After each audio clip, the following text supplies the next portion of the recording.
Hi, ladies and gentlemen, and everyone in between. Welcome to Alive, my search for the best ways to live. Tonight we have one of the men behind Sawum Freedivers community, one of the biggest freedivers community, not just in Cebu, but in the entire Philippines. He's also one of the men behind Bad Fish. People call him Tito Bang Gumalo. Hi, Bang. Good evening, Jiggy. Mayong gabi. Thank you so much for doing this. No, I'm glad to be here, man. Okay, Bang. First and foremost, since you're one of the founding members of Sawum Freedivers, explain to us what brought you to freediving. Or maybe backtrack a little bit. What exactly is freediving? Explain to a person like me who doesn't have any idea what it is. And then second question is, what brought you to it? What was the energy that brought you into freediving? All right. So freediving essentially is diving on one breath, no, without any apparatus. And the first time that I discovered freediving was in 2014. My wife and I were taking a vacation in Boal. I was based in Manila at that time. And it was my first time to see the sardines in Boal. No? And while we were scuba diving at about 50 feet, and I'm enjoying the sardines, first time to have a GoPro, the sardines clear up, and there's a person down there holding on to the mooring line at 50 feet. And I'm thinking, how is this person down here? You know, I mean, wow, I couldn't imagine that I could do that. And at that very moment, I said, I need to learn what she's doing. So when we got up, I immediately asked people, what was that? And that's when they said, that's freediving. So I started looking. And at that time, it was very difficult to find an instructor. So it was uncommon, no? Luckily for me, my brother knew a guy in Boal called named Wolfgang, and he had a friend, Carlo Navarro, who was one of the first Filipino freediving instructors in the Philippines. And he was in Boal. So we were able to schedule a dinner, and I went to meet him, and I said, dude, I need to learn this. You know, it was already set in my brain that a human body can go down that deep. I cannot be left out on that. And lucky for me, it was still the onset. It was still the birth, essentially, of freediving here in the Philippines. It's pretty young. It's boomed in the past few years by exponentially, but at that time, it was still blossoming. You know? So that's how I found freediving. And again, as I mentioned, the reason why it was very intriguing for me is it seems like it's a superhuman skill to learn, right? And the fact that everybody can learn it, it's a amazing discovery of what your body is capable of, or something that you haven't really explored that your body can do, and that blows my mind. So that's how I found freediving. So you were scuba diving in Boal, Yeah, and you found a free diver amidst all of those sardines, right? Yeah. Emerging from when the sardines. it was clear. very picturesque because you know how the sardines are. You know, Yeah. when they're underwater, they're a cloud. And then if there is a person there or something disturbs them, they make a circular opening. So it perfectly frames that freediver. Can you imagine this woman at 50 meters with a cloud of sardines surrounding her? So I was mind blown, man. It was, for me, was like, wow, you know? So you immediately looked for a freediver instructor. Yes. And yes. maybe you can tell us that story. Yeah. How was the process like of learning how to free dive when you are aware of what scuba diving is? In fact, I think you've been scuba diving for quite a bit. Yeah. I started scuba diving. So you knew you needed gear, you needed oxygen, you needed all of these apparatus, and some skin tight clothes and all that stuff, a mask and all that, a wetsuit, And now you're being taught now to drop all of those things and just to free dive. Maybe you can tell us the story of how the training went. Okay, so when I met Carlo in Boal, we tried to schedule training, but we found out he was moving back to Manila, which was perfect for me because I was based there at that time. So we when we did our lessons, we bought our wetsuit, and we went through the lectures and everything, and it was kind of an adjustment knowing that you didn't need your BCD, you didn't need your tanks, it was just you. Well, of course, and your fins and your mask and snorkel. So I found that very liberating, actually. And that's for me, that's another thing that makes freediving very attractive, is because it can be as bare as you'd like it to be. It can also be as geared up as you liked it to be, but you have that choice.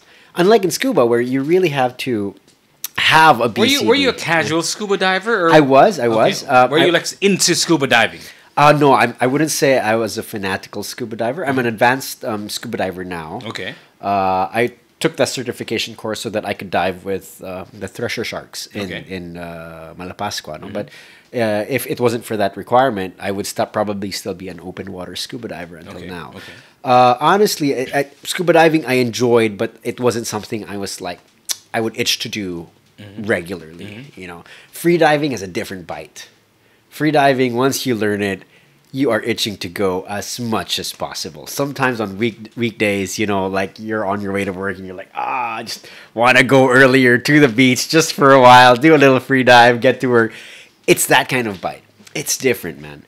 And again, the reason why I think is because you discover something about yourself when you free dive. One is what your body is capable of, but two is it's really a mental exercise. So it's all about overcoming these mental hurdles. And when you do that, every hurdle that you're able to get over, you feel better about yourself. You gain more when confidence. You say hurdle, what do you mean? Well, it's different for every person. Some people feel like they don't have a long enough breath hold. Some people feel they're too buoyant. Some people feel they're too afraid of the sea. Some people feel that they can't equalize. It's different for every person. And all of these things are usually rooted from anxiety or fear, anything that is a negative mindset, right? But when you're trying to learn how to free dive, you find ways to get over those things because you have a goal, which is to get deeper on one breath.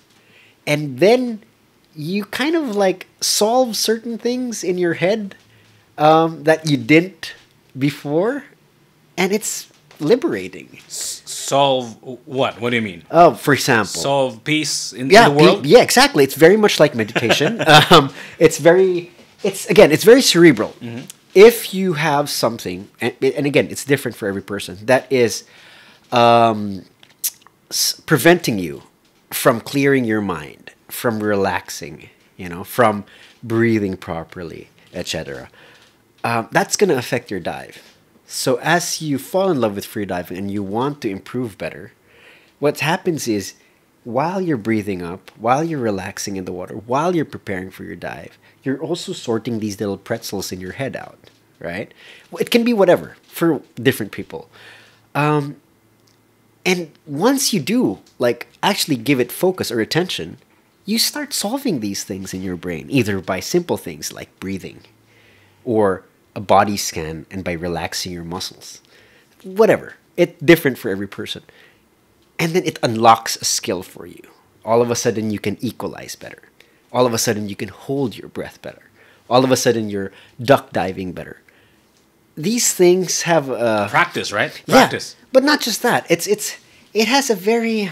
Because that's what people do when they're not good at something. When they have a problem, they practice that particular skill set and they get good at it. Yes. How is that different from that mindset of just practicing whatever it is that you want to learn? You want to learn how to do this? Yeah. Practice. If you want to be great at it, 10,000 hours. Yeah. So how is that different from that kind of... Because it's not purely physical. Okay. It's really about your mental state. Hurdles. Okay. And that is far more difficult. So a prime example would be... You mean it's not just physical, it's psychological. Totally. So maybe you can give me an example, our viewers, an example of what do you mean by psychological? What are the psychological hurdles that you can conquer while free diving? Well, one is fear of the sea. Okay. A lot of people, when they get to the darker, deeper blue... Scary. It's all of these things stuff going on, right? Sharks, aliens, whatever.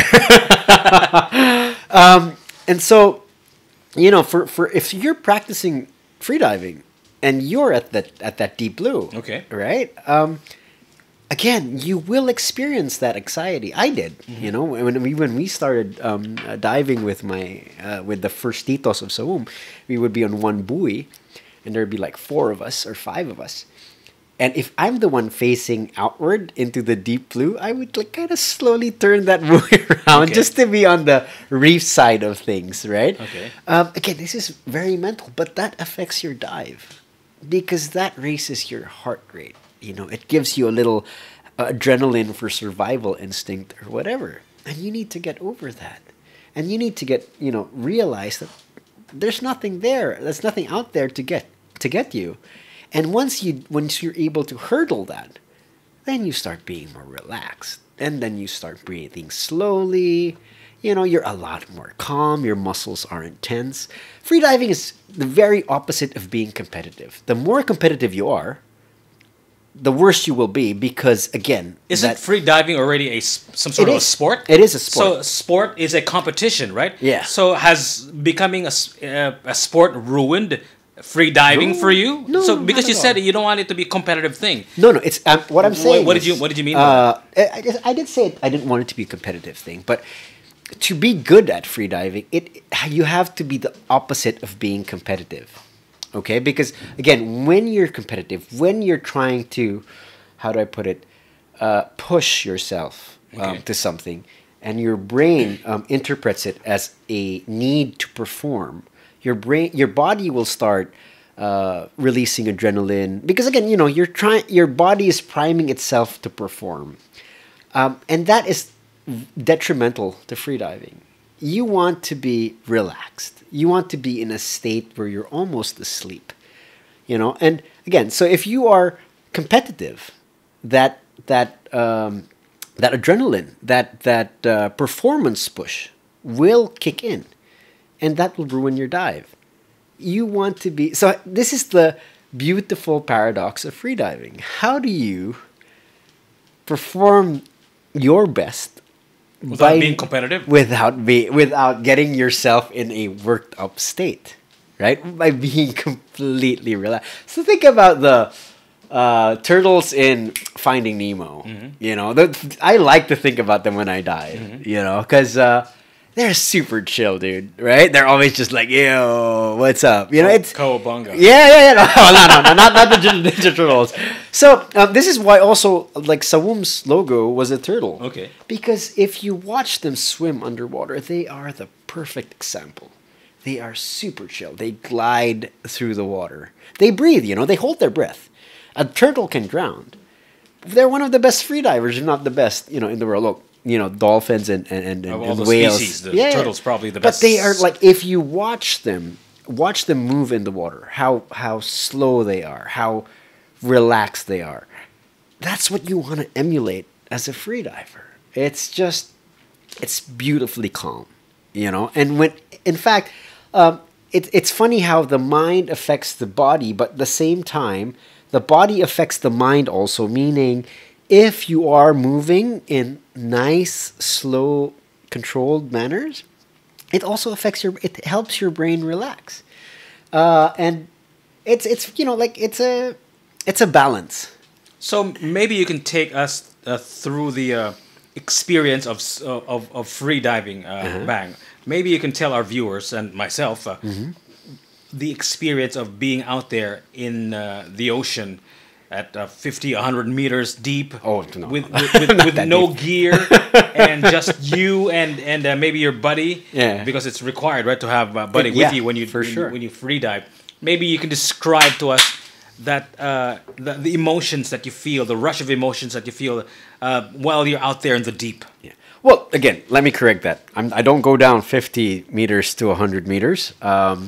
I do freedive photography, so I am more focused on interacting with marine life. No, but it's really so beautiful because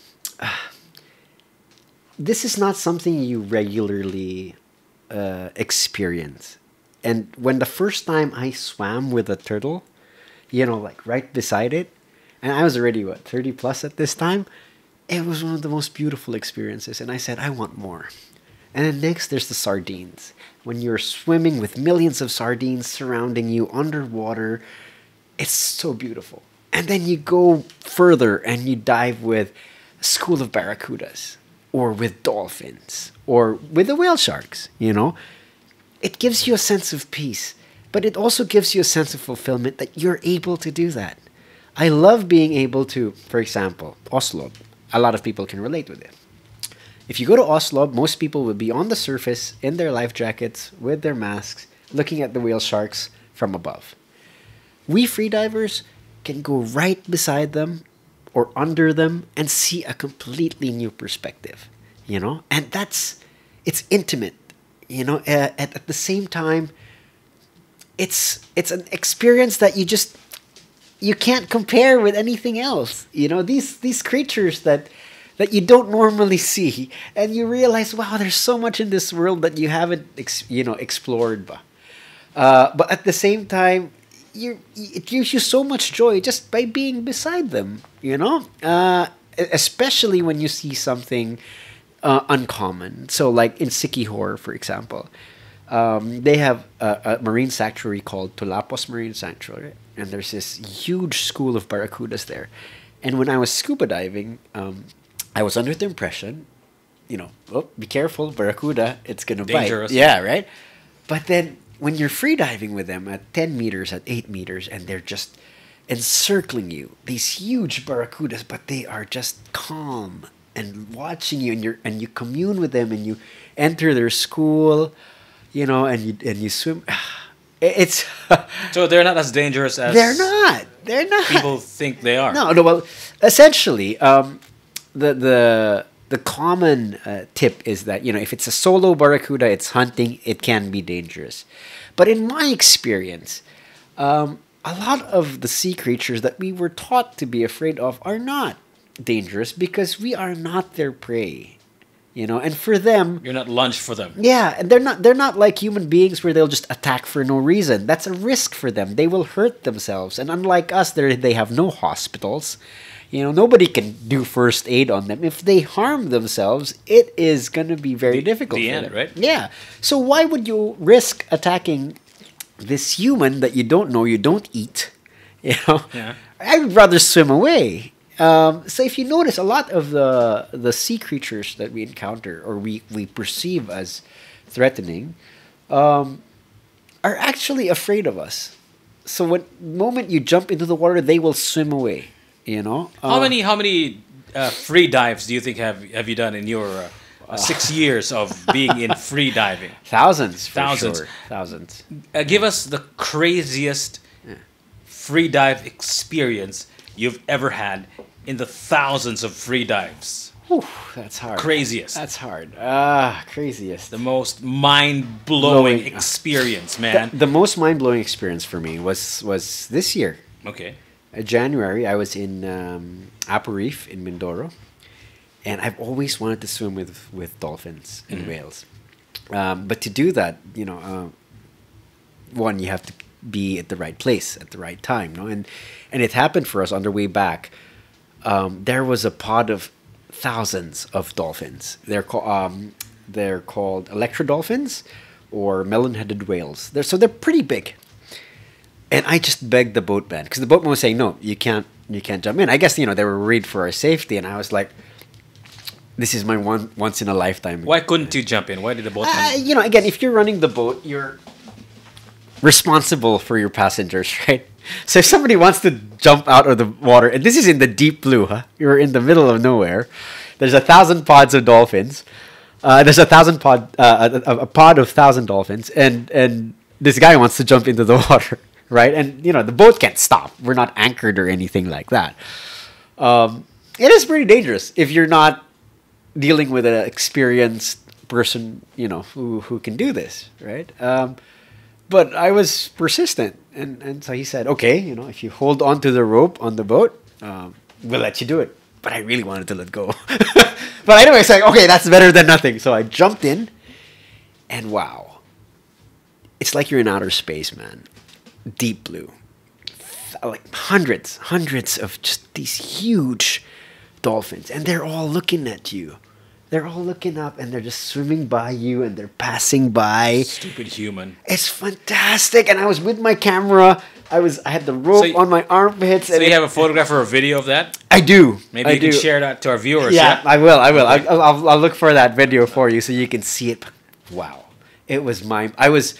How long were you underwater? I was probably there for about 15, 20 minutes. Okay.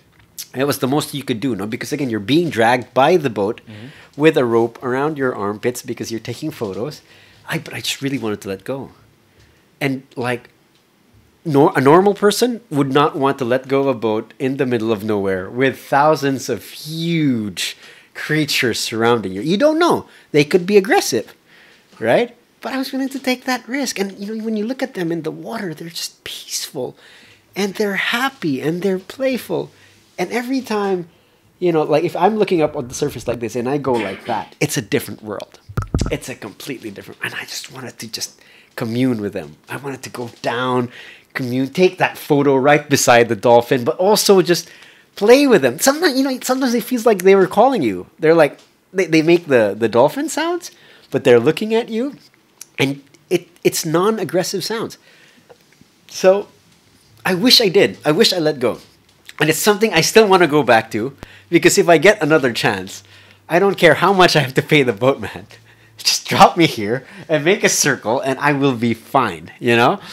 But see, I would not have that kind of confidence or courage or skill if I was not a freediver.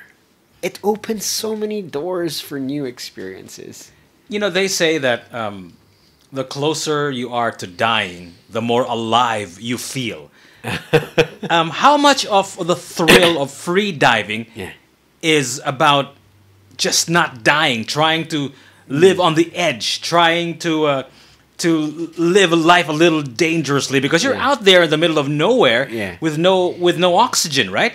And shit could happen. So how much of that is the thrill of just living on the edge, living dangerously? I don't know. Again, I don't see it as a dangerous thing. Okay. That's just for me. I'm not encouraging everybody to jump out in the middle of the water. Yeah, but when you're able to put fear aside, you discover so many new beautiful things in the world. And I've been able to put aside the fear of the deep blue, and in exchange for that, I have now the ability to commune with these beautiful creatures, which are not common. No? So it's really not the thrill of not dying. Of not dying. I don't. There's no fear of dying there. Just because you have no fear doesn't mean it's not dangerous. Oh right? yeah, definitely. So, I'm not saying it's safe.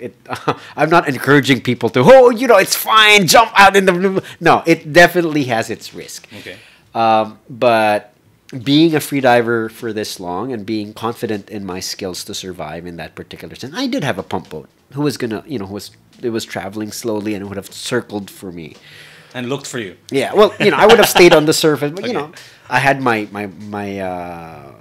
camera housing which floats. Okay. So if any issues, it can be a kind of a life-saving floater. I had my gear. I was with my wetsuit covered, mask and everything, but. Yes, there are definitely risks. But my point being is I choose to, instead of looking at the risks and thinking, I'm going to die, I am choosing to realize that my fear is my own creation and that I've been able to realize there was nothing to be afraid of. So I've been able to move that fear aside. And again, that's very fulfilling for me, right? So you mentioned earlier that you were able to unlock things you never thought you could do. So one of the things that you unlocked, obviously, is fear, right? Yeah. Why? Were you afraid of the water in the first place? Oh, the deep blue before? Yeah. Before you... Even if I was a scuba diver, once you get to the deep blue before and you're on the surface, you're afraid. Or even when you're like island hopping and you're on a pump boat and you just kind of like sit on the ledge and you imagine, what if I fell? Mm-hmm. Right? You ever thought that? Yeah, of course, yeah. It would freak you out. But because of freediving... drowned, right? Yeah, well, because of freediving, we would dive in the middle of the Mactan Channel, I realized there's nothing to be afraid of. And that... I feel like I've grown as a person when you're able to set aside your fears. You know, fear for me is the biggest enemy. There is we are healthy what we fear. are because Yeah. we're afraid. Yeah, like yeah. we work because we're afraid not to eat, right? Yeah, yeah. We have a living because we are. That again, there's Yeah. a healthy fear. Everything that we do is actually induced by fear. Some sort of fear. Yeah, some sort of maybe. I'm not going to completely agree with that. Something. Subliminal fear. Yeah, Yeah. Boop boop. Boo boo. Pavement Records. Yeah. What's Yeah. up? So aside from unlocking your ability to overcome fear, what are the other things that you think that you have unlocked because of free diving? Free diving. Okay. Certain situations where your anxiety can go up for whatever reason. No. Because you've been trained in free diving to kind of slow down your breathing, slow down your heart rate, relax your muscles. That's a skill that you can use in other areas. So I have been in situations where I could be either aggravated or I can be experiencing anxiety, or my temper could be going up. You know, Like while you're in the middle of the sea? no, or- no, no, no. Yeah. No, I mean for other situations. Okay, No?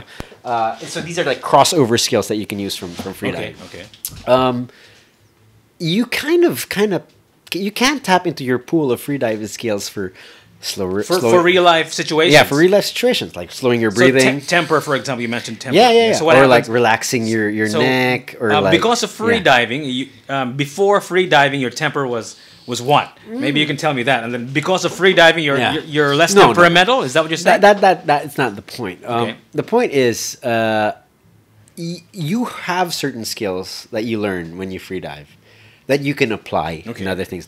It doesn't have to mean that, oh, before free diving I was like this, and then I became a free diver, and now I'm this. No, that's chill. not the case. So Yeah. what specific skills Yeah. of free diving can you apply to real life that's practical? Yeah, well, again, relaxation. Relaxation, You know, okay. it's very, very similar to yoga, meditation. In many ways, every time you free dive, you are doing a form of relaxation and meditation. Yeah, but for me, it's a lot more conscious, because once your face is in the water and your ears are in the water, there's no one else. I mean, it mutes out a lot of things, so you can really just focus on the self. And then you pick up skills that when things quiet down, when it's just you and your brain talking, this is what you do, or what you say to yourself, or what you think about, or what you imagine to relax yourself, right? And then when you leave the water and you get into a situation where you kind of need to relax, you can tap that. The same mindset, the same thoughts, the same songs, the same memories, whatever it works. For some people, it's that white dot that, when you close your eyes, sometimes you have a white dot. For some people, it's that. Okay. And they realize they've learned to harness it because of free diving. Again, it's different for everyone. Everyone, yeah, of course, But yeah. there is that thing that you can use outside of the water, So it's a plus. I'm not saying that's why I free dive. I'm not saying I free dive because when I'm out of the water, I can now relax. Just like, no, that's not the case. But you do pick up things in the water when you're all by yourself, thinking about yourself, just focusing on your breathing, being in the water, everything is quiet. And then you figure out, ooh, this works. And ooh, this worked. And then So to your question, why do you free dive? because it's What are awesome. what are the aside from all the things that you talked about? What are the trigger points that you free dive? For example, you're in a situation where you're all stressed out. Yeah. Do you free dive? When you're happy, do you free dive? I mean, like, what are the trigger points that sort of push you to free dive, and know for a fact that when you free dive and you get out of the water, things will be better after that? What sort of situations on land that sort of push you to free dive? In the thousands of free dives that you've had, what's the majority of the reasons why you free dive? Aside from the fact that it's beautiful out there, of course, that's a given. It's just the wanderlust in me, I guess. I like to explore. I really feel like we live in one of the most beautiful islands in the most beautiful country, and we have so many beaches. And I'm sad that I haven't seen all of it. If I could be dragged by a boat around Cebu on the coastline, I would love that. So it's not really an escape for anything for me. It's not that, oh, I'm stressed, I need to free dive, or, oh, that was so awesome, let's free dive. No, free dive is in itself completely satisfying. So you don't need a reason to free dive. No. The reason is to free dive. Like, exactly. Like you. Other than free diving itself. Yeah, you rearrange everything to free dive. You go wherever to free dive, and for me, I love being able to explore a new spot, see what's underneath. Is there a crevice? Is there a cave? Is there a shark?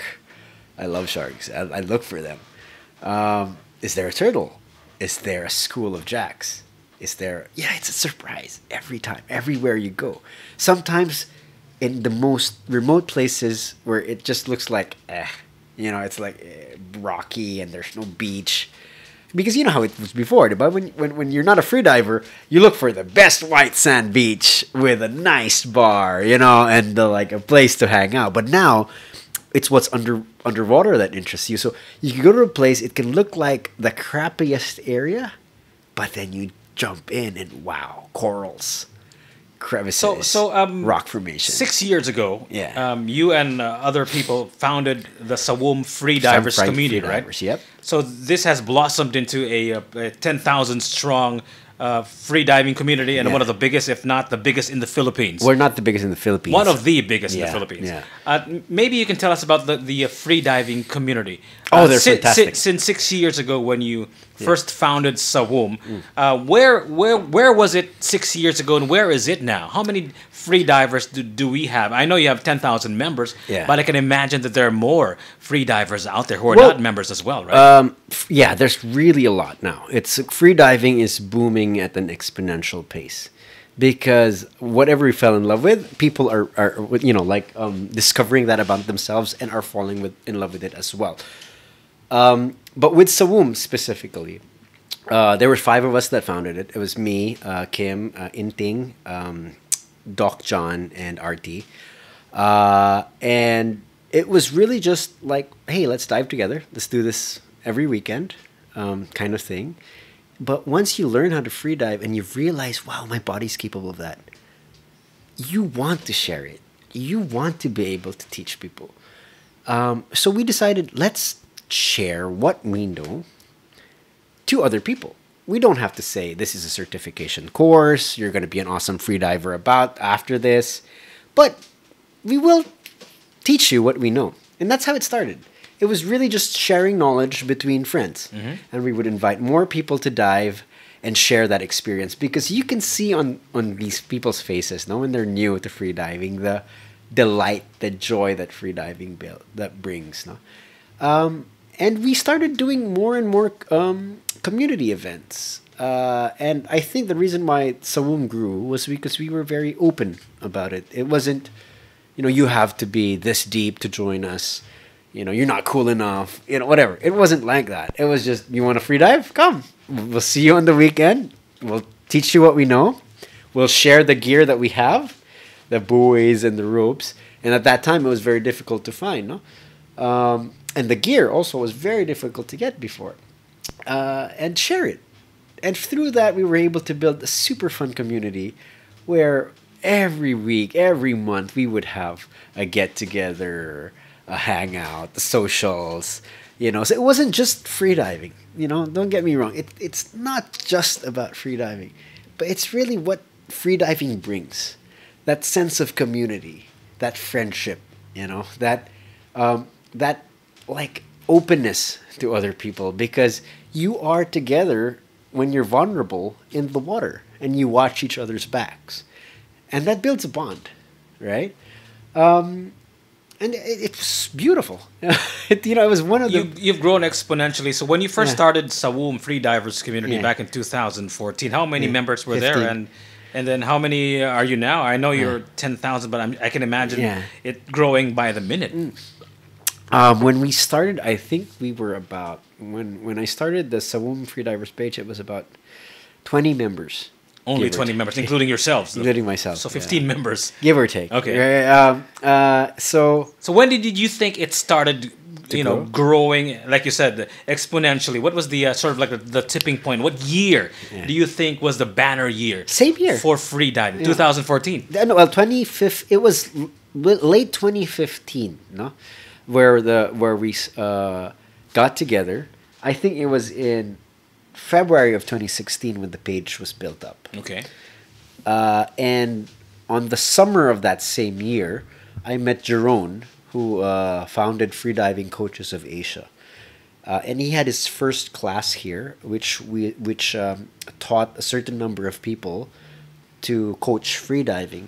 And I was able to meet them and invite them to Saum, and said, join us. We'd love to mentor you and teach you what we know after Jerome left. So these were the Saum Butitis. That's what they called themselves.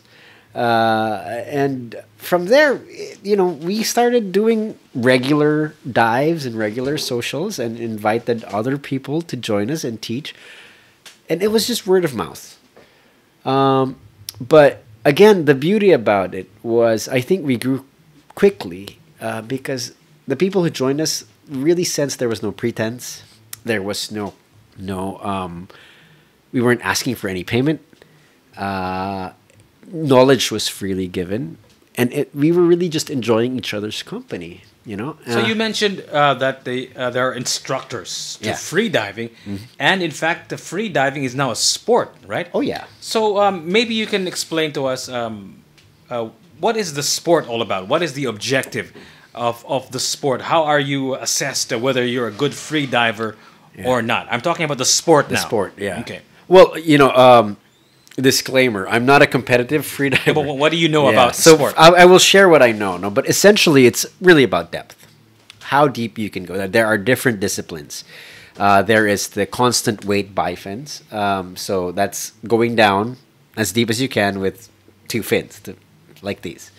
There is constant weight, which can be used with a monofin, which looks like a mermaid tail. And they go down very quickly and can go deep. There is free immersion, which is there's no fins. So you go down by pulling on the rope from the buoy. What else? I think those are the mains. No, there is also no limits, but that's not really easily practiced now. It's really about depth. The deeper you can go, the better. So it's not the longest you can hold your breath. There is that, but that is a static breath hold. That's more on the pool competition. There's a static breath hold. There's also a dynamic breath hold, which is more pool, where you go down in the pool and do as many laps as you can on Where one is breath. free diving as a sport? Has it become an Olympic event already?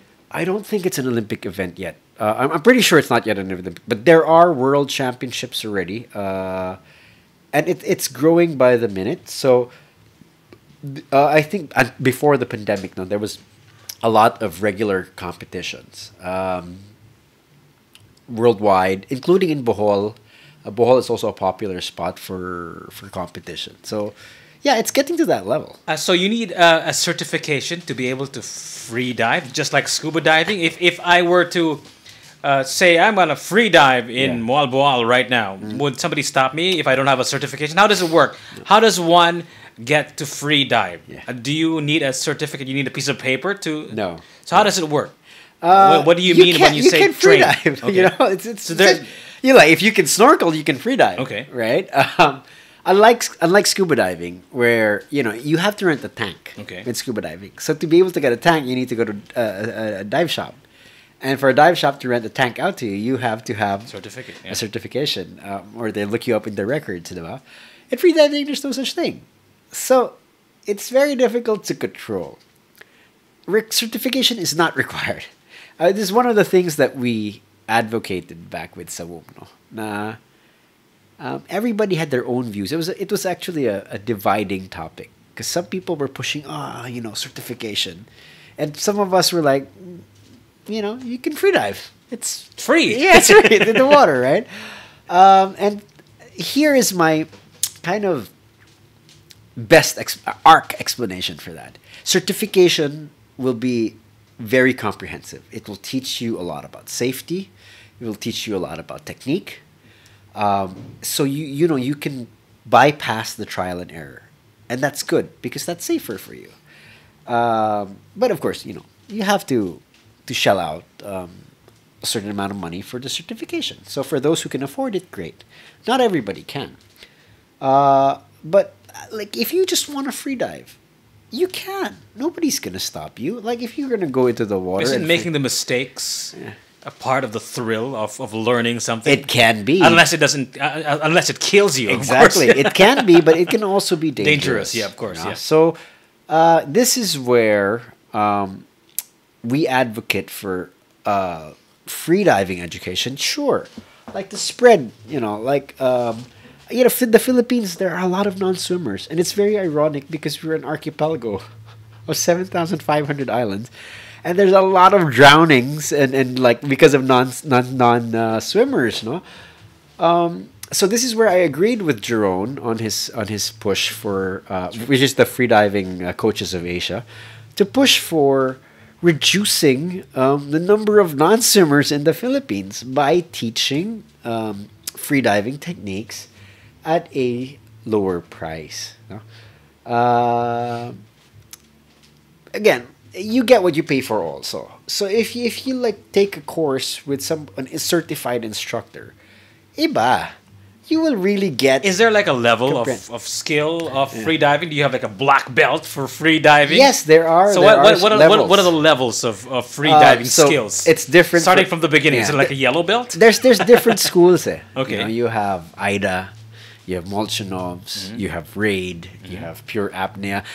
It's different. Okay. But essentially, it's 1, 2, So they're 3. like rungs. Yeah. Okay. And so what's the highest level of free diving? Instructor. So you become an instructor. Well, instructor trainer, I suppose. So how do you get to become an instructor trainer of? Get deeper and deeper. Hold your breath longer and longer. No, but what sort of training certification do you need to have to get to that level of? Oh, well, you start from the beginning. Okay. So let's talk about AIDA. Okay. AIDA 1, which has a certain depth requirement, a certain breath hold requirement.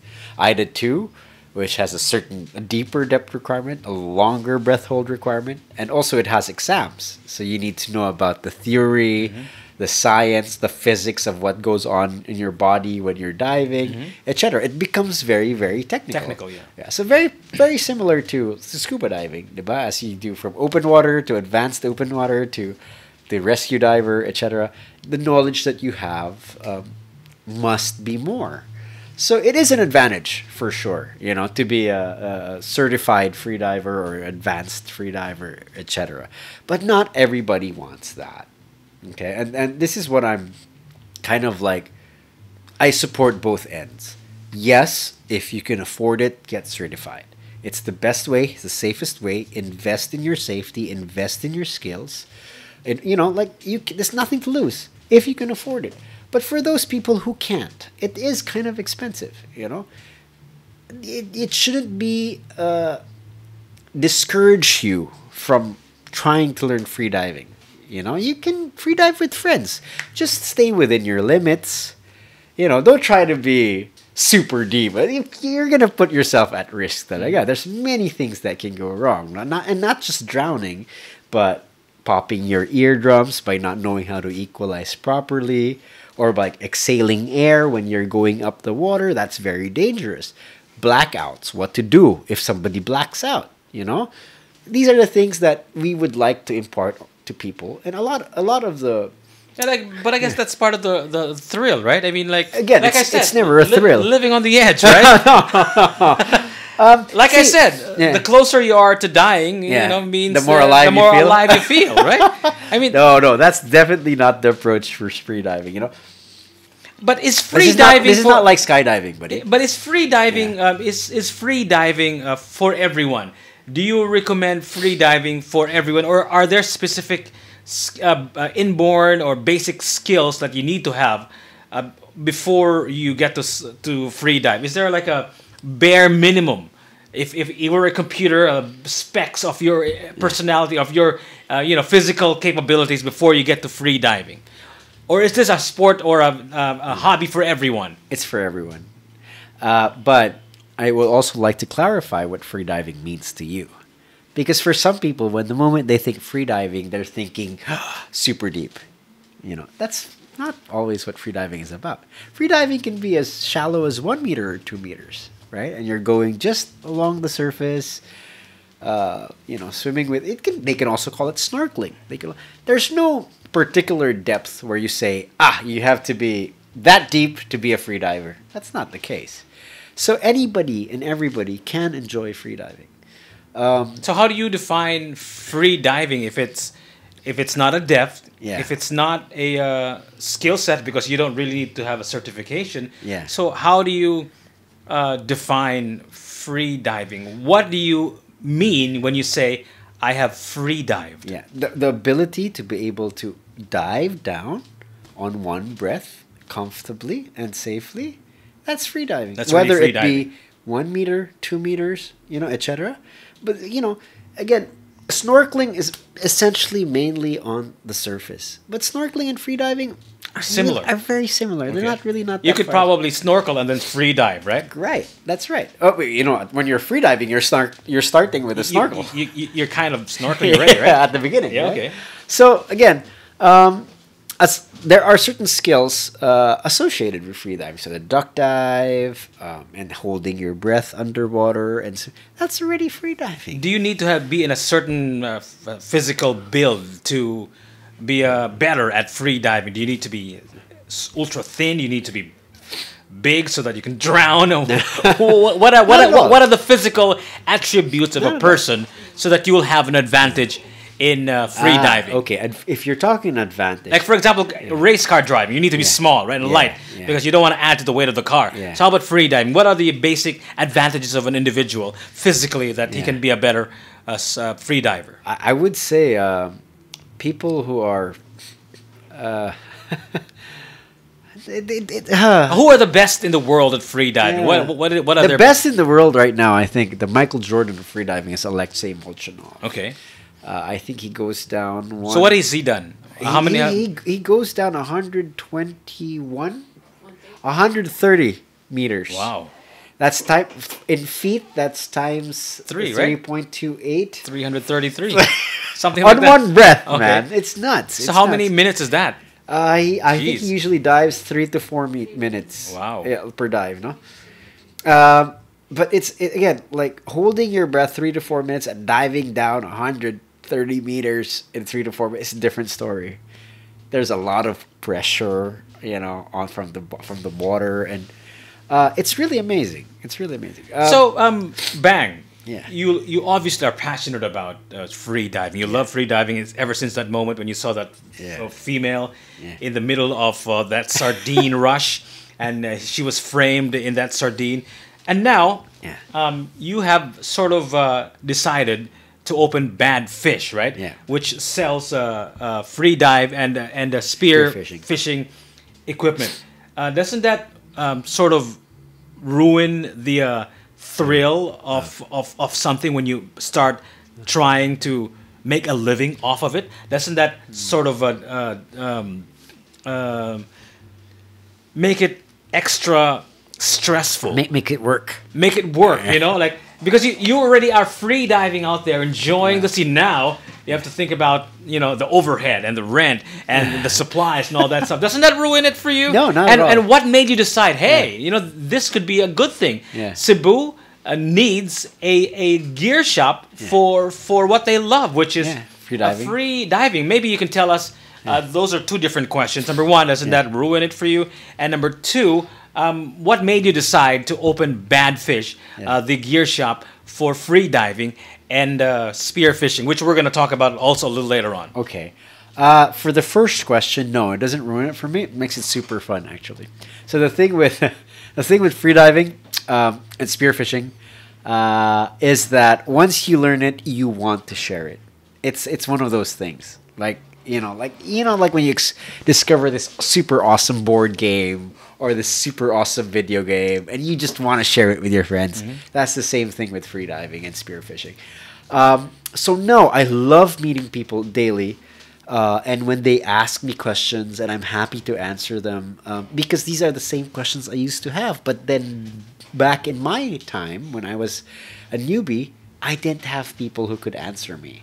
So what happened was I learned through trial and error, which was very expensive.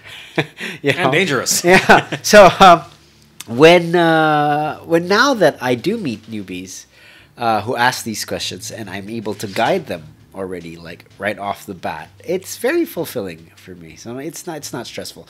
At the same time, gear has always been my passion. I'm that kind of person. You're a gearhead. I'm a gearhead, Okay. right? So when I get into a particular hobby or a sport, I just love getting into the nitty-gritty of the gear. So it's the same for freediving and spearfishing. And now I'm having a shop. Lets me get really, like, dive deep into all types of gear, all types of brands, pros and cons, why this is good, why this is expensive, why this is good and cheap, why this is expensive and bad, etc. And I love that. I just love knowing all the nitty-gritty of that. So, yeah, to answer that question, definitely not. If anything, it has even made me more excited to dive and spearfish every weekend, which I do. And even on the weekdays, we go out and dive because this is what we do for a living now. And what's awesome is it doesn't feel like work because every day you just love doing it. You just love diving. You test your gear because aside from wanting to try your gear out, you also want to dive, So everything now is done at a high level because you like doing it, because you love spending time with it. One of the things that sort of attract people to free diving is, of course, it's free. It's liberating. You don't have to have a tank. Yeah. Unlike scuba diving, it kind of weighs down on you, right?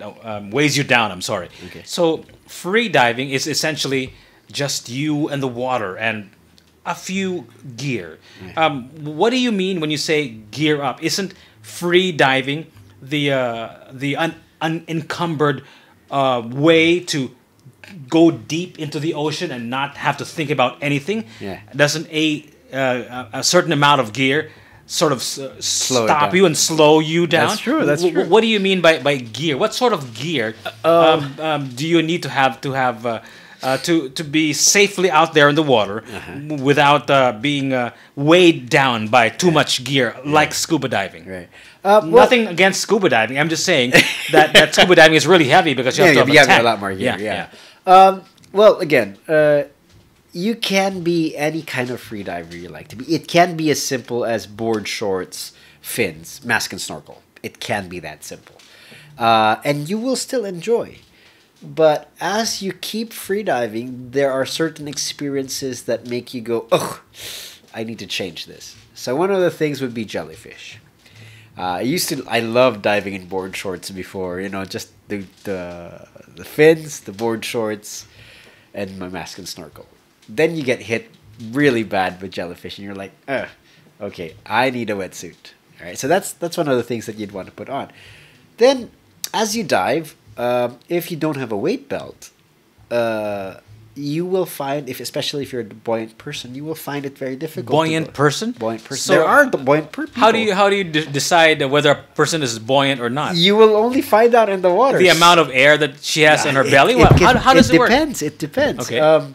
Some people really are buoyant. Some people are negatively buoyant. So some people will sink. So is there like a measure of buoyancy? Like, you're too buoyant. You'll see it. Okay. You'll see it. Some people, when they dive down, they'll just be like, they're finning like this on the surface and they're still So right there. you're saying that there are actually physical limitations to free diving. So if you're an overly buoyant person, there's no way you're going to sink. No, you put on a weight belt. A weight belt. Or so a that's, neck weight. That's what that gear is for. Yeah. For the buoyant person, That's you right. need That's right. some weights. Okay, and then? And then, of course, you'd want long fins. And so the first time I tried long fins was in Batangas.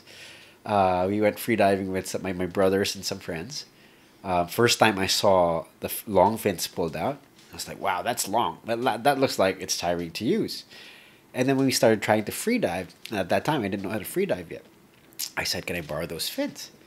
And when I put them on and I tried to dive, I was like, shoo, and it was a huge difference for me. I was like, wow, I can now hit the top of the cantil instead of being just halfway there because of the fins. No? So I was like, it really makes a difference. So that's why long fins are very, very popular with freedivers, and this is the number one thing that tells you it's a freediver. When you see someone carrying a long fin, it's probably a freediver. It's like this. It's like our surfboard. You know what I mean?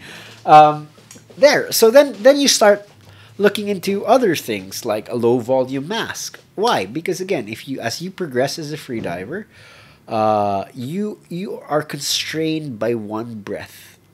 So you want to become as efficient as possible with that one breath. Yeah. And this is where the gear can come in and help.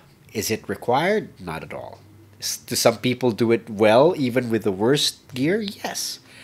But some people want that gear, so it helps them.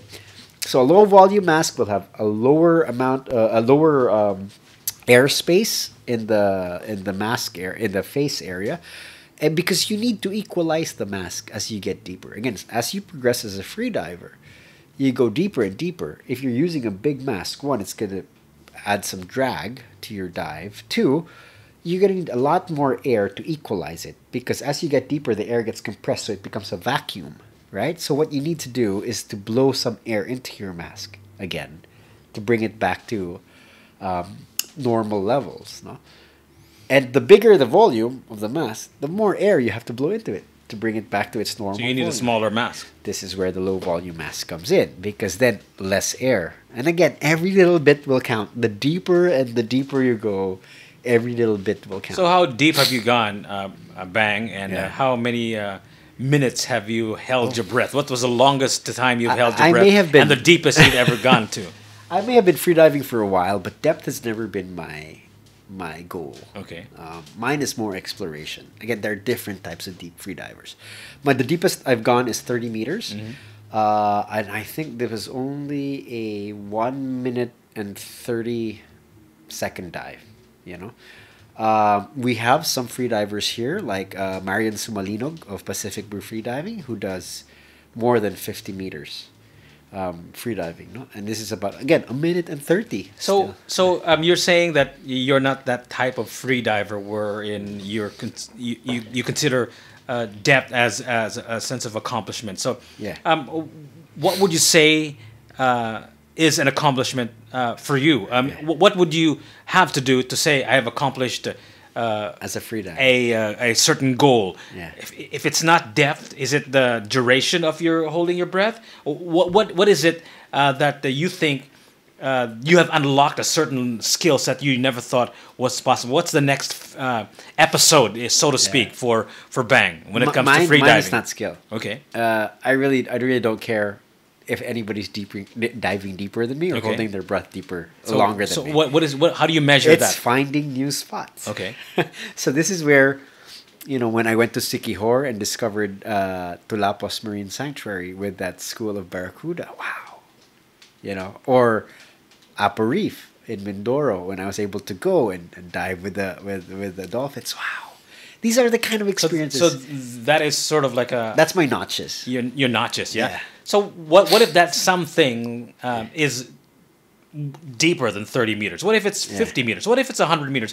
What if there's something so beautiful that you have not unlocked? In the same way that the reason why you started freediving in the first place, because you want to explore and witness and experience something beautiful. Yeah. What if that something beautiful is 100 meters down, 200 meters down?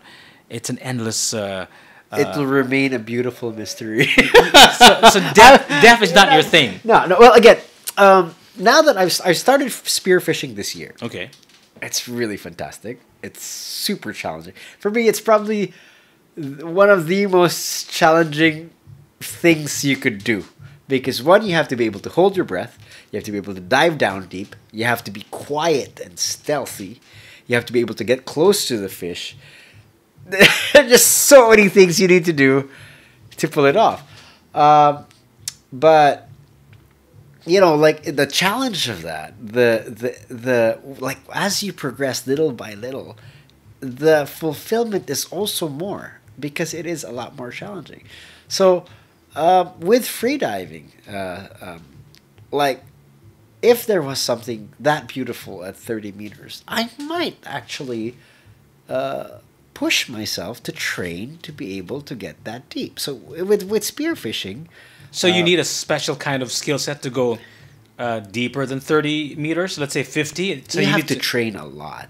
So in the same way that it takes a year to practice a marathon, for example, right? Yeah. What sort of training and how long do you need to train to be able to go deeper than the 30 meters? Let's just say 50 meters, 100 Yeah. meters. What sort of training do you need and how long the do you first- need to yeah. do training? The first 20 meters, it's pretty fast. You know, from 0 or from 1 to 20 meters, it's pretty fast.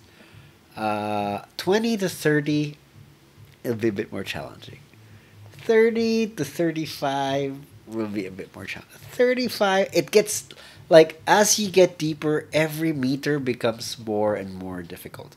According to the people that have gone that deep. This is not me personally.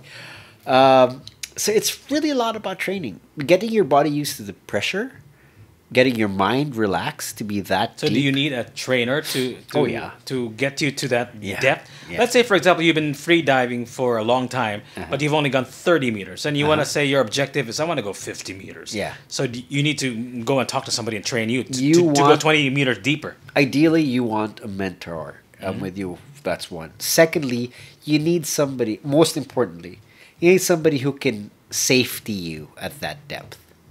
What I mean is, when you go dive deep, and you're coming up, you have another diver that's going to meet you, so that on your way up, if anything happens, if you black out, any accident, that safety diver can grab onto you And rescue you. and bring you up. So that's aside from the buddy that you have. Well, that is your buddy, yeah. Okay. But normally, if you're diving this deep, you also want somebody who is capable Of course, yeah. of meeting you. Going that depth Yeah. as well. So, for example, just a general rule of thumb, you essentially want to meet. Let's say you want to meet the diver halfway. Now, let's say the diver is diving 50 meters. Your safety should be able to do 25 meters, and then let's just say if you want to be met halfway. Now, if your safety diver can only dive 10 meters, that's dangerous, right? So that's another thing that you want to be aware of if you are becoming competitive with freediving. Again, very few right now are doing 50 meters depth. And also, like in the general population, a very small percentage are competitive freedivers, who like to blind dive. Majority of the freedivers in our community and in general are recreational freedivers who like to go to Moalboal, who like to go to Mactan on the weekends, dive down, get their photos, go down 10 meters, or interact with some of the schools of fish or whatever sites that they have there. Or, Katmon is becoming very popular right now also because they have that rock formation, which is very beautiful. That's still freediving, and majority of the freedivers is doing that. The ones that you're talking about are the few that are competitive freedivers, and it really takes a lot of training, a lot of discipline, proper diet, no alcohol, and again, training. You gotta just keep getting your body used to being in the water with that pressure without panicking, holding your breath, like how you can endure CO2 in your body, which is the one that triggers your contractions or your urge to breathe. And it's not easy, man. Some days your body's just not in the mood. Some days an easy depth for you becomes very difficult. And some days everything's super easy, right? And when you stop, like you stop training for a month, your depth rolls back again to you go back to the shallow depths. You have to get your body trained again, and it's really amazing what these athletes do, like the dedication that they have to their craft. So you have spearfishing gear as well. Mm-hmm. How did spearfishing get into the picture? You're free diving since Yeah. 2014 when you Yeah. had that glorious moment. And spearfishing, how did spearfishing get into the picture? Yeah. Well, because I have the dive shop, we started looking at what are the things, like we already have suppliers, and what are the things that you guys want to offer. So we figured these are the things that we can offer to the market, which was spearfishing gear. And what I do is I really look for quality items. I kind of become a connoisseur for these items, and then I bring them in. And so I didn't want to sell products that I did not understand. So before I sell something, I want to try them first. This is how I got into spearfishing. If we were gonna sell spear guns, I want to try a spear gun. If we're gonna sell spear gun rubbers, I want to know why this is good and this is not, etc., etc., etc.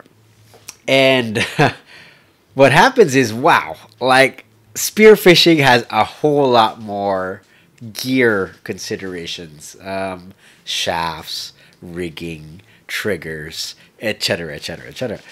So you wanted spearfishing gear Yeah. to complement your Freediving gear. Yeah. This is a normal evolution of a diving shop. But I didn't want to sell something I don't understand. So essentially, what is spearfishing? Maybe you can explain it to us what spearfishing is exactly. Well, you're fishing with a spear gun like Okay. this. And you're diving down to get close enough to the fish because this has very limited range. How much range are we talking about here? For example, for this gun, maybe 3 to 4 meters. Okay. 5 is pushing it, right? So you have to be that close to the fish. So you need to dive down, hold your breath, be quiet, find a spot to hide, wait for the fish to come back, and then target a So fish. you need to know how to free dive Oh, yeah, to be able to for sure. Yeah, spear for sure. fish, right? Yeah. And out of the times that you've spearfished, how many times have you caught actual fish? Maybe I don't know. Well, me and my buddy JL, we have a motto which is no zero. Okay. If you go out You can go to spearfishing, the mercado and buy try fish not to get zero because it really sucks to wake up early in the morning. and not get anything, right? Drive out to Mactan or wherever it is, and then spend hours and then come up with nothing. So I've probably caught a fish only 5 times, but every moment spearfishing was super fun, and it's really not for me. It's not about the fish; it's just that enjoyment of doing it. Like being there and trying, like interacting with the environment. So like, And then killing it afterwards. well, no. If I can. Interacting with it and then killing it. No, you select. But another thing that really tickled my fancy with spearfishing. No? Same with, I told you, my want to discover and to see all of these marine life. When I was freediving as a photographer, I would see things, but not in the same way that when you're spearfishing. I've seen so much more with spearfishing. Why? Because you're training yourself to be a hunter. So you have to blend with the environment. That's not something I would do as a photographer. In freediving, I would just dive down if I see something, take a photo, bam, bam, bam, and then up. But in spearfishing, you go down and you have to be quiet and stealthy. And then you have to blend with your environment. This is why we have the camo wetsuits and all that. And you have to stay quiet. Because you do not want the fish to know you're hunting. And the fish are very perceptive, especially here in the Philippines. So even when you flex your arm, because you're trying to get the spear gun, they know. They can sense their tension, they can hear it, and they will get spooked. So you have to be completely still. Remain relaxed. Aim your spear gun at this tiny fish swimming around in the distance while you feel like you're dying because you're running out of breath. And take that shot. So imagine how difficult that is. And then, of course, you have to swim up and not die. Yeah. Not to mention that. Not die. So, when you hit something, it's wow. Okay. It's really So wow. what's out of the 5 times that you've actually caught fish, Yeah. spear fishing? What was the biggest, and what kind of fish was It that? was a kitong Okay. in Mactan. Okay. And it was a complete fluke. Okay. Because I was out with my buddy Danny. We were like, he hasn't gone spearfishing in a while, but he's also a photographer. And I went down on this sledge, which was about maybe 7 meters deep. And as I looked over, 3 kitongs passed by. And so I took a shot. And I stoned it. A stone shot is when you hit a fish and it's instantly dead. Okay. Either you hit the brain or the spine or something. And that's the ideal. And when I was coming up, it was a decent sized fish, no? Like not normally it's one mouthful. Right? So this is at least something I can share. So with somebody, with Yeah, Danny, right? You know, so I was like, wow. You know, and I was swimming up, and another buddy of ours, Mark, was with us in that dive. And he was like, yo, dude, that's a decent sized fish. And I'm like, yeah, it is. You know, it was the greatest feeling, bud. You know, and I have to be honest, no, I'm really not a fish eater guy. Okay. Right? But it's one of my principles. Whatever I hunt, whatever I kill, I eat. Okay. So no matter how small they are. So you're not a fish guy. That's why you're a bad fish. Yeah, no, I'm not a fish guy because like I'm a meat, like I'm a pork and all chicken right. guy. You think fish is Right. bad? No, it's not at all. Not at all. It's just Just the name. Not my preference. But bad fish, to be honest, the story behind this Is that a song from Sublime? from Sublime. Ah, okay. Because I was trying to think of a name, and the song was playing on the radio. I think it was on my 101. Yeah, of course, yeah. Where else? And I said, "Whoa, that's a perfect name, Badfish." You know, so that's how it came to be. It's really that simple. It's that shallow. So you've had this shop, this free dive shop and spear fishing shop Yeah. for how long now? For a year. For a year. For spear fishing, we now make our own custom wood guns, and this is something I'm very proud of. We actually acquired the company. It's called Reese Custom Spear Guns from a guy named Ben Fogle, because he was leaving for the States. No, and so he sold his company, and we were very happy to acquire Cebuano it. from Cebu? From Cebu. Okay. Well, he's American, but he was based in Cebu. He got married to a Cebuana, and he started his own custom spear gun making company, no? Wood custom spear gun. And I find it very, very inspiring because it's handicraft. Yeah, of course. you know? Yeah. And that's what Made in Cebuanos- Cebu, right? Exactly. That's what Cebuanos are good at. Furniture, fashion accessories. Guitars. Iba? Yeah. It's wood. And I feel like spear guns can be a thing that we can export also. We have good quality wood. We have the skill. And that's what we hope to build that company into. No? So 12 months or more or less a year into Badfish. Yeah. How's the experience so far? Is it just as exciting as free diving and spear fishing? Is it more difficult than free diving and spear fishing? When you get into the commerce of things, Yeah. how do you feel about that? It is challenging, you know. The only thing that really makes it worthwhile is because it's fun. I'm doing something I love doing with things that I love. The challenge is not poaching my own stock because I really love freediving gear and Okay. spearfishing gear. So, that's the challenge. Like when a new item arrives, I want it too. You know, like somebody's buying it, I want it too. It's from my shop, but I still want it. You know, it just doesn't stop. So I'm like a kid in a candy store every day. You know, your shop is pretty unique because I think, if I'm not mistaken, you're one of the first, if not the only shops in the Philippines that sells free dive gear and spearfishing gear, right, at the same time. Am I correct in saying that? Are you unique about that? Yeah, that I know of. I'm not. This is not definitive, but from as far as I know, it's mostly online stores. So we are, I believe, the first to set up a physical shop. No, I could be wrong. don't hate me, people. If you've set up a shop ahead of me, whoo, kudos. But we've really focused on freediving and spearfishing gear. This is what sets us apart from other dive shops. And so we are really catering to that niche. We also offer, I believe, the widest variety of freediving and spearfishing gear in the Philippines. We carry multiple brands, and I continue to source for new stuff. So what I do is, if it excites me, I try to bring it in, and then I test it. So for me, what this addresses is my frustration when I started with freediving.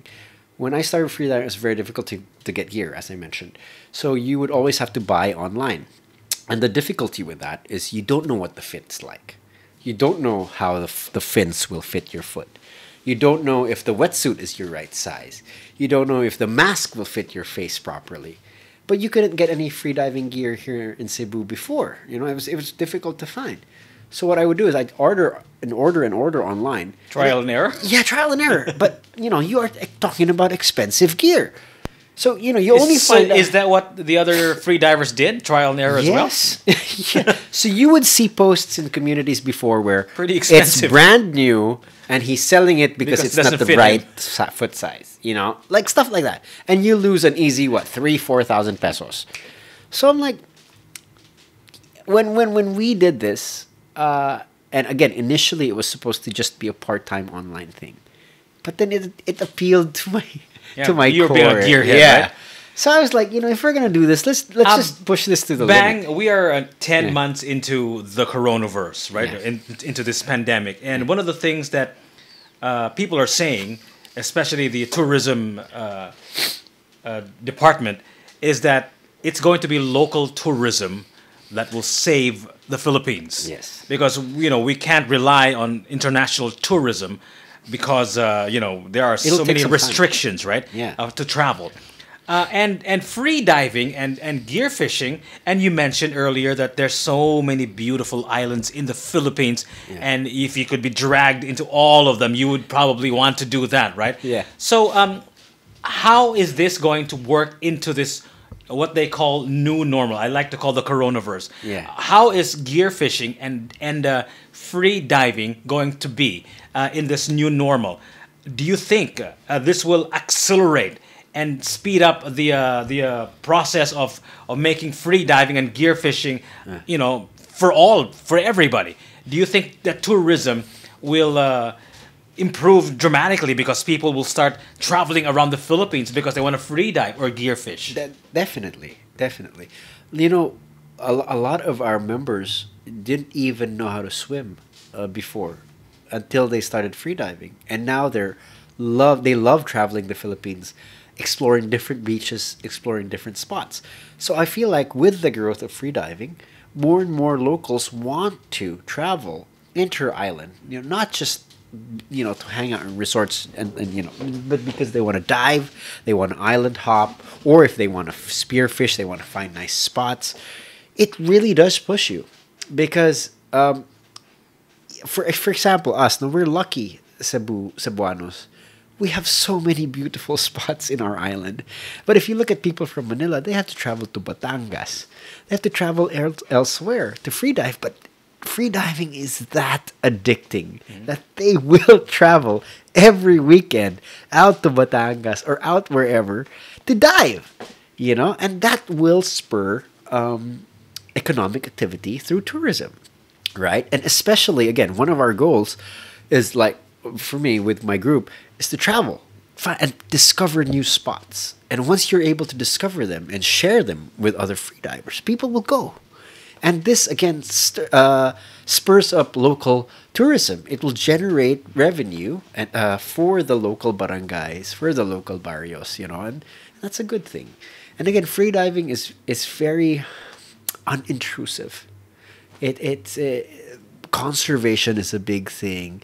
They love taking photos. They love interacting with the marine life. So it's non-destructive. And so if more and more people learn how to free dive... So do you notice a resurgence of free diving in this pandemic. Do you notice that? Because people are getting bored out of their minds, and now finally there's some sort of semblance of normalcy Yeah. when some of the towns and the cities have started opening Oh, up, yeah. and travel is now easier, and there's not much restrictions. Yeah. Do you see a resurgence of, Oh, of yeah. free diving? Not just a resurgence, growth. Okay. Because like freediving classes are fully booked. You know, like a month in advance, they're fully booked. People want to learn. People want to explore what's in their island, what's in the next island. You know, what's nearby, because you can't go too far, right? If you visit the same old spots again, you've seen them. What haven't you seen? What's underneath that beach you've always been to? What's on that next island? You know. So yeah, it's been. So what's it's the been best growing. spot in Cebu that you've gone to? Wow. And then after Cebu, let's talk about the Philippines. What's the best dive spot, Yeah. free dive spot in the Philippines? Let's start with our own backyard. What's the best in Cebu? Best in So far, Cebu so so far, far is for you. the Sambuan Marine Sanctuary down south. That was really beautiful. This is the spot that went viral with the sharks in the shore. Like you could be standing by the road, look over, and there are See sharks. What kind of sharks are these? These are black tip sharks, if I'm not mistaken. These are juvenile sharks. You know, I went there just to take photos What of are these they sharks. doing at the shore? Trying to get food? Chilling. Sunbathing? Yeah. Again, these are juvenile sharks. They are not like people get afraid again of sharks, but like, I really want to break down that paradigm. I love diving with sharks. It's very difficult to do. So aside from the juvenile sharks Yeah. that you saw on the shore, yeah, the w- coral formations are fantastic. Sambuan? Yeah, Okay. that area. what's the area called? Maybe you can guide our viewers. I don't know the name of that particular sanctuary, but it's right by the road. Okay. Right by the highway, and it's at the cemetery of. Is it well known already? Is it? It went viral. It Okay. went viral. Somebody took a video of it Of the sharks. with the sharks near the shore. You know, but How about the Philippines? yeah, Philippines? I would What's the say best free dive spot in the Philippines? Apo Reef.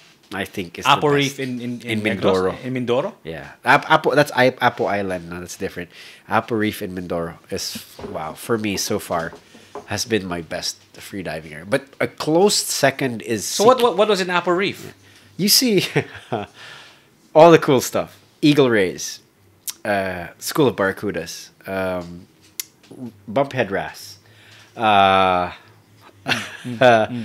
sharks, possible manta rays, barracudas. It's just got everything. It's this fantastic marine island sanctuary. So what's your wish list for the Philippines? Where would you want to free dive in the Philippines? Tubataha. What? Tubataha.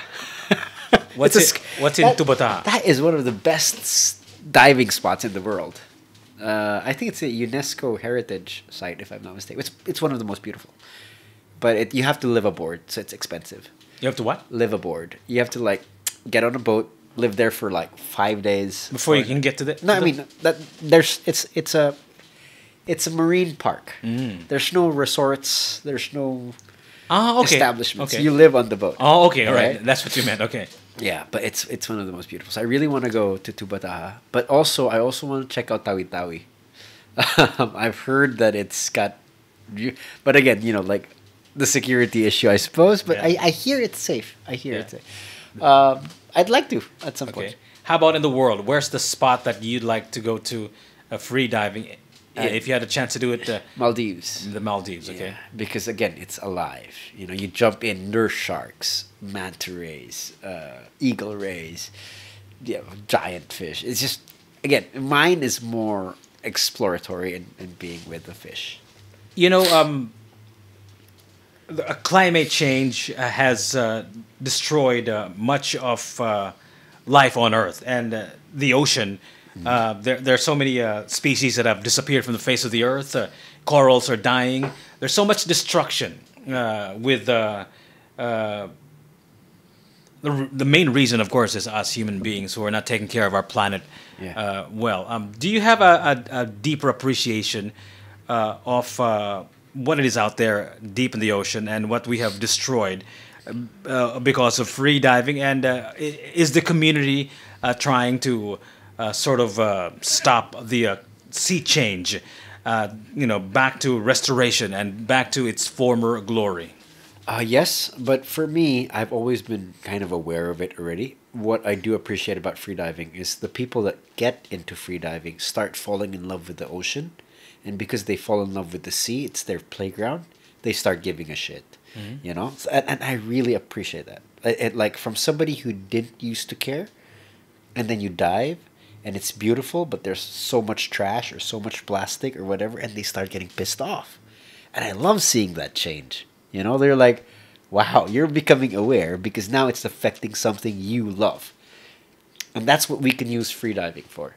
The more people we can get involved in caring for marine conservation, for cleaning up the oceans, plastic pollution, or anything that our carbon footprint is good. And if freediving can do that, and I've seen it firsthand, then I'd like to push that very much. Yes, we need to get more people passionately so not involved. just enjoy your playground, but actually try to preserve it, because you want your kids to be able to witness what you witnessed, right? Right. And so on and so forth. Right. So I No, guess because Jiggy, there's a difference, huh? It's easy, like education wise, it's easy to say yes, no to climate change, yes, no to like single use plastic. And you can just be half-hearted about it. Yeah, of course. Right? It's just, that's what the campaign is. Yeah, it's wrong. Okay, fine. But when you free dive and you're free diving in a pile of plastic, or you've done that. It happens when the current passes. when there's diapers. How bad is it, man? It can get very bad if the current is, I don't know. But then where was the worst spot you've ever dove into in terms of trash, man? That would be difficult. I wouldn't be able to pinpoint that. But you're scared to pinpoint that. But no. I mean, because it's happened so many times in different places. Okay. It can depend on the weather current. Okay. For example, this area can be completely responsible, like practice responsible practices, but because the current brings all the trash to their area, it'll look very dirty. Diba? It looks like it's their fault. Yeah, exactly, which is not the case. But the anger you feel when you're in the water. So can we funnel this anger into doing something? Conservative? Yeah. And this is where, when we were with some freedivers, we would do cleanups. I would have members come up to me and say, hey, we need to organize something to clean this up, or, whatever. And I like that. I loved seeing them get passionate about it. And it's different. If you have somebody who is, that's what we should do, because it practically it makes sense, versus someone who is actually does it, who's passionate, because he was diving and he saw it and he just saw how ugly it was and it just pissed him off. It's a different push. It's a really so aside from the camaraderie, aside from the friendship, aside from the experience of being out there in the middle of the unknown. Yeah. I'm sure you've had activities as well to help conserve the planet, right? And help clean up the oceans of the world. But the way to do it is to make it fun.